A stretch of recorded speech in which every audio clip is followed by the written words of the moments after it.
मैंने he had such a funny bone and he would just say the things like that.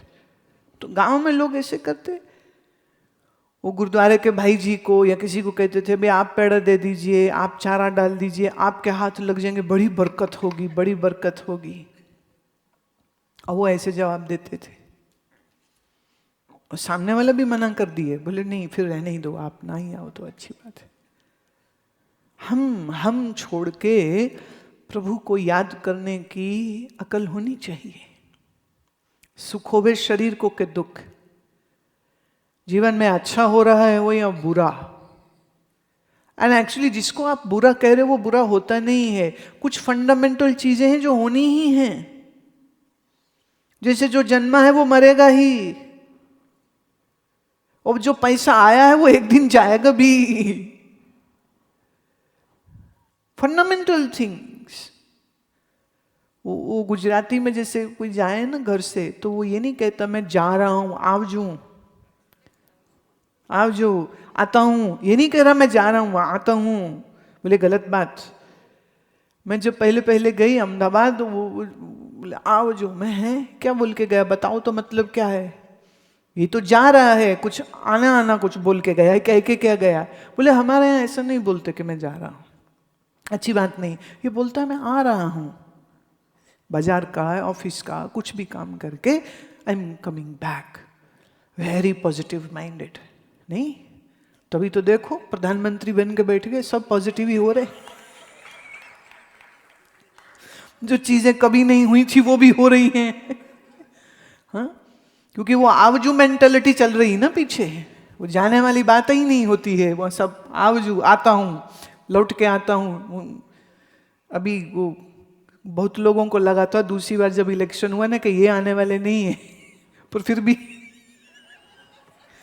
वो फिर से पलट के आ गए। बोले क्यों? बोले हम जाते नहीं हैं, हम तो आवजू वाली है ना, तो सरकार भी वैसी हो जाती। तो जिंदगी में दुख होवे, सुख होवे, हर्ष होवे, अमर्ष होवे, जन्म होवे, मरण होवे, कोई सिचुएशन होए, हमारे मन से ईश्वर का स्मरण जाए ही नहीं, वहां लगाओ आवजू, जाता ही नहीं स्मरण, ख्याल छूटता ही नहीं है, वो हमेशा भीतर भीतर भीतर मेरे चलता रहे, भीतर भीतर मेरे तो उठते भी, जागते भी, चलते भी, फिरते भी, खाते भी, सोते भी, हाँ सोने से पहले भी।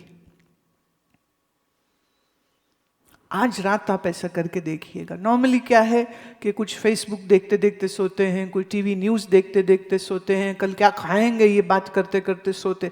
उसकी जगह में आप अपने बेड पे बैठ जाना 10 मिनट के लिए, और श्वास को गहरा करके, और आपका जो भी इष्ट मंत्र है, जिस भी मंत्र में आपकी श्रद्धा है, उस मंत्र को आप अपने मन में उच्चारण करते हुए कुछ देर बैठना, और भगवान नाम सुमिरन करते करते, और फिर जब लगे कि अब नींद आ रही है तो सो जाना। आप ऐसे सोइएगा आज। माने आखिरी विचार, आखिरी भाव ईश्वर का हुए। और अगर आप ऐसा अगले 6 महीने करते रहे, हर रात ऐसे ही सोना है। Okay, let me give you some tips. I know many people are always asking, so I'm giving. Before you sleep, it's always advised to have an early dinner, at least 3 hours before you hit the bed. 3 घंटा सोने से पहले खाना आपका हो जाना चाहिए। और जब बिस्तर पे जाएं तो जाने से पहले हाथ भी धोइए, मुंह भी धोइए, और पोंछ लीजिए, सूखा कर लीजिए अच्छे से। अगर सर्दी है तो वार्म पानी, वार्म वाटर के साथ, look warm, nice, clean it up yourself, and then use cold pressed coconut oil, and if it is winters then sesame oil. सर्दी है तो तिल का तेल, गर्मी है तो नारियल का तेल। वो एक ड्रॉपर में, आप साफ ड्रॉपर में रखिए, तो 2 बूंदें आप अपने कान में डालिए उसको। 1 चम्मच तेल हाथ में डाल के पैर की तली में मसाज करिए, दोनों पैर की तली में। और जो थोड़ा सा हाथ में बच जाए, ये जो softer part of the ear lobe, ये जो नरम हिस्सा है ना कान का, इसको पकड़ के ऐसे 5-10 बार इसकी मसाज करिए and then pull it downwards. कान के नरम हिस्से पे तेल लगा के ऐसे 10 बार ऐसे उसको क्लॉकवाइज एंटी क्लॉकवाइज अंगुलियों को घुमाओ और थोड़ा थोड़ा ऐसा हल्का खींचो। 2-2 बूंद कान में तेल की डाली, पैर के तली पर मालिश करी और फिर बिस्तरे में बैठ के जैसा मैंने कहा ना 10 मिनट श्वास गहरी पहले किया और फिर आप अपने मंत्र को मन में करें और फिर आप सो जाइए। ये जो मैंने तेल की बात कही है, इसको हम आयुर्वेद में रात्रि चर्या बोलते हैं। This is a ritual which one should do before going for sleep. That is called a ritual, Ratri Charya. This is a ritual to be done before the sleep time. What will it do is, पूरे दिन चलते रहे हैं, खड़े रहे हैं, भागते रहे हैं, तो वायु जो है वो आपके टांगों में, पैरों में अधिक सक्रिय होती।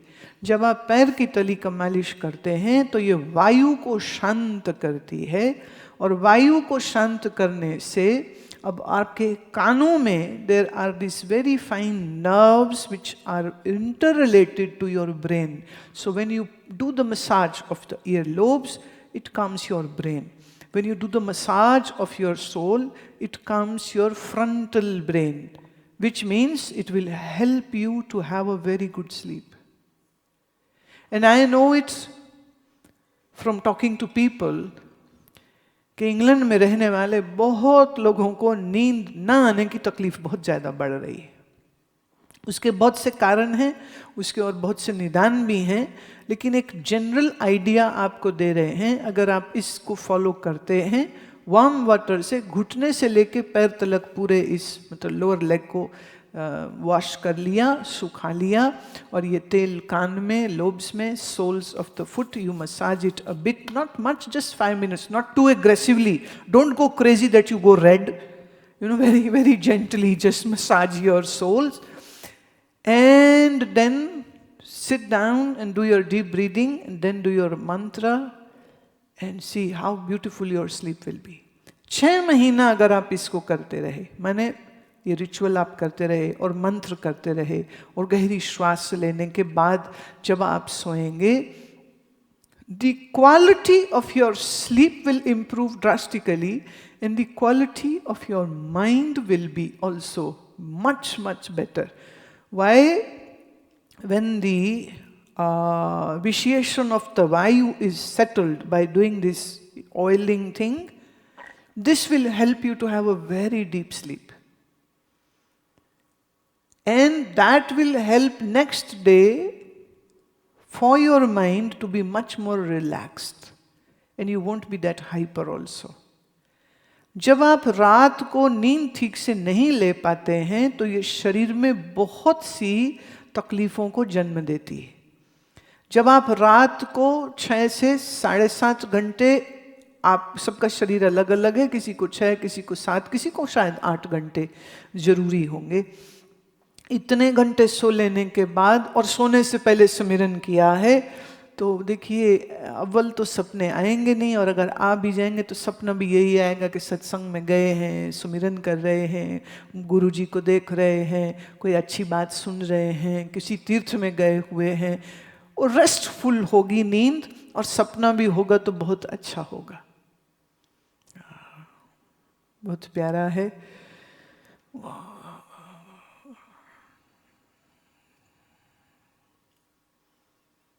तो मन में याद उस प्यारे की बनी रहे, और मन को हम थोड़ा विश्राम में लाना सीख लें अगर, तो धीरे धीरे ये विश्राम जो आप रात में महसूस करेंगे वो धीरे धीरे दिन में भी छाने लग जाएगा. और यही बात देखो, भोजन करने से पहले प्रार्थना करो. जय प्रसाद छति अमृत का है, तिस ठाकर को रख मन माहे। जिसकी कृपा से ये पदार्थ खाने को मिल रहे हैं, पहले उसको याद करो, पहले उसका स्मरण करो और फिर खाओ। आप घर से बाहर पाँव निकालने लगे हो तो पाँव निकालने से पहले एक बार सुमिरन कर लो। आप किसी काम के लिए जा रहे हैं तो भी कर लो। आप काम करके घर वापस आ रहे हैं, बकवास रेडियो के गाने सुनने की जगह आप मन में सुमिरन करते हुए ड्राइविंग करते हुए आइए। तो वो जो 20 मिनट या आधा घंटा आपको लगता है आपके काम से घर आने में, वो आपकी साधना में बदल जाएगा। जाते में आधा घंटा, आते में आधा 1 घंटा तो यही हो गया, right? I know you people are very busy. Everybody says that we don't have time to do this. Okay, no problem. I will tell you certain ways that whatever your busy schedule is, your bhajan will fit into that. You don't have to sit separately. I know you have to go to jobs. I know you have to make money. I know you have to pay your bills so that you can buy expensive dresses, you know. That's why you have to make more money. And you want an 8-bedroom house, although you are just 3 people. But still you need an 8-bedroom house. I know, you know, it is so sad. How can you have just 2-bedroom house? You have to have 6 bedroom. भाई अच्छी बात है, क्योंकि तुम्हारे बच्चे बच्चियों ने तो चले ही जाना है, वो रहने नहीं वाले तुम्हारे साथ। गुरु तेग बहादुर की बानी, साथ न चाले बिन भजन, वो बाद की बात है। ये तो जिंदे में छोड़ेंगे तुमको, टाटा बाय बाय करेंगे अपनी अपनी वाइफ या अपने हस्बैंड को लेके, डैड बाय, मॉम बाय। मिलेंगे कब? हैप्पी फादर्स डे पे या हैप्पी मदर्स डे पे, तब मिलेंगे। But I was joking to somebody, he said, oh, we made such a big house and now it's just me and my wife living in the house. What is the use of having such a big house? I said, no problem. Next time when I come, I'll stay, because I have 6 people traveling with me. We would need so many bedrooms, and thank you very much for having a big house. कोई दिक्कत नहीं। बहुत अच्छी बात है, तो चिंता ही मत कर। क्या करोगे भाई? By unnecessary hoarding the stuff, you were just having more stress. Nothing else. And living our life without a stress should be the target, not killing ourselves with the stress alone. और कई तो ऐसे हैं, वो कहते हैं जी वो पंजाब से थी तो वो बेचारी स्ट्रेस भी न पूरा कह पाए और फिर भी बोली जी स्ट्रेस बहुत है। मैं क्या माता, किस चीज का स्ट्रेस है तेरे को? बच्चे पढ़ लिख गए, सबकी शादियां हो गई, अब काहे का स्ट्रेस? कहती जी बच्चे पूछते नहीं। मैं कही ये तो बड़ी अच्छी बात है। वो कह रहे हैं माता मुक्त हो जा, बैराग कर, सुमिरन कर बैठ के, काहे पोते पोतियां याद करी? तो अच्छी बात है, उनको रहने दे खुश अपनी जगह पे। कहती पर मन मानता नहीं। मैं फिर मर। हम तो ऑप्शन दे रहे हैं और हम तो कह रहे हैं अच्छी बात है, इसमें क्या बुरा है? उनको जीने दो, उनको उनकी खुशी के साथ जीने दो। तुम क्यों अपनी लंबी टांग, वो भी जो चलती नहीं है, उसको उसमें फंसा रही है? मत फंसा वहां पर, टांग अपने पास रख, चलती वैसे ही नहीं है। आराम से बैठ, भजन कर, आराम से बैठ। हाँ? पर वो कहते नहीं, हम आराम से कैसे रह सकते हैं, हम तो दुखी रहेंगे। तो मेरे प्यारे, जिनको दुखी रहने का प्रोग्राम पक्का बन गया है, उनको सुखी तो साक्षात ईश्वर भी नहीं कर सकते हैं, तो मैं कहां से कर सकती हूं? तो आपको दुखी नहीं रहना है तो इसका प्रबंध सत्संग के द्वारा आप श्रवण करके, सुन के अपने जीवन को ऊंचा उठा सकते हो। पर अगर आप ये नहीं करते हो तो फिर तो महाराज कुछ नहीं हो सकता है। फिर क्या कह सकते हैं हम? पर खैर, हम उनसे बात कर रहे हैं इस वक्त जो इसका उपाय करने के लिए आतुर हैं और इस मार्ग पर चलने के लिए तैयार हैं। पर फिर भी मुझे ये बात ऐसी कहनी पड़ जाती है, क्योंकि कोई बीच में ऐसे भी होते हैं जिन्हें लगता है कि चलो आज सुन लिया, अब दोबारा सुनने की क्या जरूरत है, क्योंकि मन बड़ा बेईमान है। बड़ा बेईमान है, और इस बेईमान मन को सुधारना इतना भी सरल नहीं है। सरल है पर तुम्हारे लिए नहीं है, तुम्हारे लिए नहीं, तुम्हारे लिए इसलिए मुश्किल है क्योंकि उसके कुछ कारण हैं। वो क्या कारण है उसके बारे में हम कल को बात करेंगे। इतना ही कह करके वाणी को विश्राम देती हूँ, और आप सब प्यारे प्यारे भक्तों का चेहरा देख करके बहुत अच्छा लगता है, बहुत खुशी होती है। और ये इतना सुंदर सेंटर बना है, such a good aura and such a good vibe here. I really congratulate the Jaina community for making this place. May God bless them, and may you be on the Dharma, and may you always be in the blessings of your Master, and may you bloom and flourish in your spiritual practices. That's my humble prayer to Lord. Om, Om.